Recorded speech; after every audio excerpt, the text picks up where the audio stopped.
Have you spotted any kind of trends moving forward? Like, are more people starting to go private, or are people starting to pay more, or they care more about their own like appearance, the cosmetic side of it? Just any kind of trends and that kind of thing. Yeah, cosmetics over the last 10 years has become a huge, increasing market. Lots of adults are starting to be more aware of their mouths, be more aware of their appearance and things like that. So yeah, that's a rapidly expanding market. And dentists are not just doing the traditional stuff. They're offering more orthodontically driven stuff, so braces and things to adults. It's a huge market. Mm-hmm. Botoxes and fillers, all this kind of stuff. A lot of skincare regimes and stuff like that. So starting to move away a little bit from traditional dentistry in Because that actually, sense. I'm just going to think out loud, but it's that balance of where, if with any business, you're always looking at the customer, and then what are the customer's pain points, and arguably what else can you sell them? And actually what you've just said is, because you're seen as a trusted provider. So my dentist, actually, I really like the guy. And, so what else would people have? And yeah, so Botox, it's almost anything which has that element of cosmetic appearance to do with the human person. And you would want to get that from someone that you trust, in a way that, yes, you could go to Gateshead High Street and get your lip fillers, but you wouldn't trust it anywhere near as much as you could or would from a dentist. Yeah. But it's just, and then almost thinking this through, it's almost then, if you were going to brand a new practice, you wouldn't necessarily have to call it a dentist, you would call it a health practice, but you could sell 6 or 7 or 10 different things, which again, you could just oversee, but you could have on your staff, Sally that does lip fillers, but I can see how you can actually grow the business quite quickly. Yeah. And then, One of the biggest dentists in the world works out in Lisbon in Portugal. Portugal.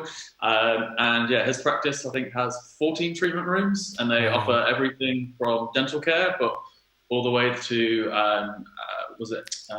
they do psychiatry-based stuff. They do all cosmetic surgery, so not just dental stuff. They do all aspects of it, and his clinic is ridiculously big and huge, because but they transitioned away from just dentistry.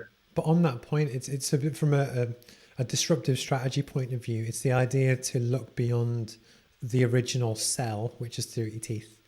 What else does that person have, and how do you expand it? And then, because the flip side as well is that, from like when we were students, I had no money at all, and actually, as you go through your career, things change. So actually, you're able to pay for more things that actually, I will get my teeth done, I will get that, and then actually even the next level still is that you want the service, but then you actually want the experience. So it won't be a mistake, the fact that it's in Portugal, and you probably go out, have a week off before you even go, get some stuff done, go back, and almost make it like a spa week. Yep. But again, from a business point of view, you can take Jake's dentistry practice and then suddenly expand it and probably make it 3, 4, 5 times bigger. Yeah. But that's how you can grow and scale when you've only got so much time yourself. Yeah, I've enjoyed that. It's good. Yeah, that's where we see the big names in dentistry. That's where they're scaling things either from more practices and more clinics, or different avenues.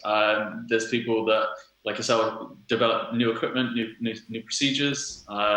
There's guys that there's a dental property club as well, where this guy decided that dentistry wasn't for him, decided that property investing was where he wanted to go.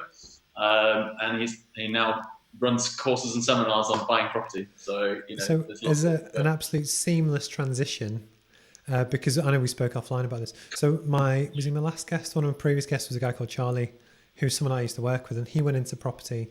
And is that almost a thing that you? And what I'm trying to do is almost from a different point of view. So you have. Most dentist stroke business owners probably do quite well that they then have spare cash to invest in different places. And it's almost then, yes, you could actually develop a whole brand based around being the specialist that helps dentists find property. It's trying to find your super niche. And then actually when you do your own marketing and promotion, actually being able to focus on different things.